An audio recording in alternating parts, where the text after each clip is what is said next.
তুলনামূলক অনভিজ্ঞ লিওনেল স্কালোনিকে কোচের দায়িত্ব দিয়ে তিনি যে ঝুঁকি নিয়েছিলেন তার ফলস্বরূপ ৩৬ বছর পর বিশ্বকাপ জিতে নেয় আর্জেন্টিনা। কাতার জয় করে আর্জেন্টিনা ফুটবল অ্যাসোসিয়েশনের প্রেসিডেন্ট ক্লাউদিও তাপিয়া হয়ে ওঠেন ভক্তদের মধ্যমণি। ২২ সাল পার হয়েছে বহু আগে, সময়টা এখন ২০২৬। আগামী জুন জুলাইয়ে শুরু হতে যাওয়া বিশ্বকাপ শিরোপা ধরে রাখার মিশনের ঠিক আগে সেই তাপিয়াই এখন আর্জেন্টিনার ফুটবল রাজনীতির খলনায়ক।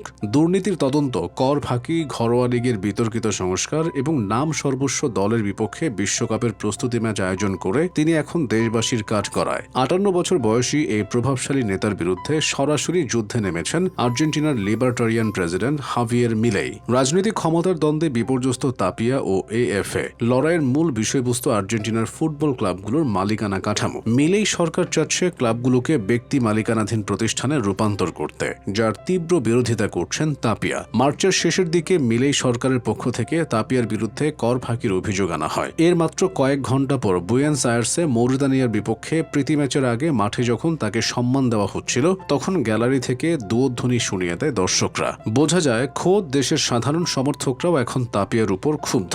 আর্জেন্টাইন ফুটবল অ্যাসোসিয়েশনের উপর অসন্তুষ্টির আরও কিছু কারণ রয়েছে। ঘরোয়া লিগের পরিবর্তন, লিগ কাঠামোতে ঘন ঘন এবং অজনপ্রিয় সব পরিবর্তন সমর্থকদের মধ্যে ক্ষোভের সৃষ্টি করেছে। ২০২৪ সালে নিজের মেয়াদ শেষ হওয়ার আগেই পুনর্নির্বাচিত হওয়া তাপিয়া সেই মৌসুমে রেলিগেশন বা অবনমন স্থগিত করেন এবং লিগের দল সংখ্যা বাড়িয়ে ৩০টি করেন। গত বছরের শেষ দিকে তাপিয়া ও এএফএ কর্মকর্তাদের বিরুদ্ধে $১৩ মিলিয়ন সামাজিক নিরাপত্তা কর ফাঁকির অভিযোগে অপরাধ তদন্ত শুরু হয়েছে। দোষী সাব্যস্ত হলে তাপিয়ার ২ থেকে ৬ বছরের কারাদণ্ড হতে পারে। আর্জেন্টিনার সংবাদ মাধ্যমগুলোতে তাপিয়া ও মেসির মধ্যকার ক্রমবর্ধমান দূরত্বের বিষয়টিও চর্চিত হচ্ছে। একসময় প্রতিটি ম্যাচের আগে মেসির সঙ্গে ছবি পোস্ট করা তাপিয়ার অভ্যাসে পরিণত হলেও ইদানিং সামাজিক যোগাযোগ মাধ্যমে এমন ছবির দেখা যাচ্ছে না। সবচেয়ে বেশি সমালোচনা হচ্ছে আলবিসেলেস্তাদের বিশ্বকাপের প্রস্তুতি নিয়ে। সামনে বিশ্বকাপ, শিরোপা ধরে রাখার মিশনে নামবে আলবিসেলেস্তারা, অথচ তাদের প্রস্তুতির নামে চলছে সার্কাস। ইরানের যুদ্ধের কারণে স্পেনের বিপক্ষে কাতারে অনুষ্ঠিতব্য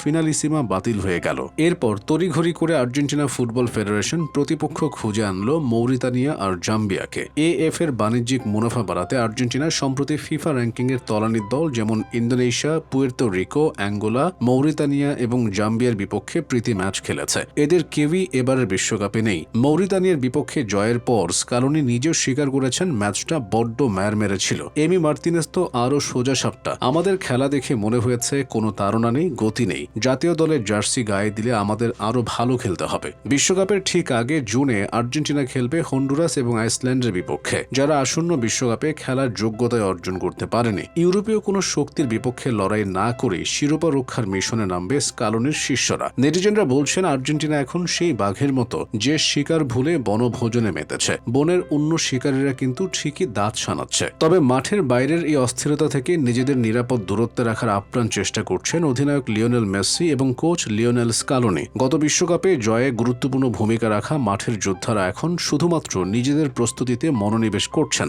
ইন্টার মিয়ামিতে মেসির সতীর্থ রদ্রিগো দি পল সম্প্রতি স্পষ্ট জানিয়েছেন তারা কেবল ফুটবল খেলতে এসেছেন এবং রাজনীতির মারপ্যাচ তারা বোঝেন না। দেশের এই উত্তাল পরিস্থিতিতে পুরো জাতিকে একতাবদ্ধ হওয়ার ডাক দিয়েছেন এই মিডফিল্ডার। বিশ্বকাপে শিরোপা রক্ষার এই কঠিন মিশনে মাঠের বাইরের এই অস্থিরতা আলবিসেলেস্তাদের পারফরম্যান্সে কোনো প্রভাব ফেলে কিনা সেটি এখন দেখার বিষয়।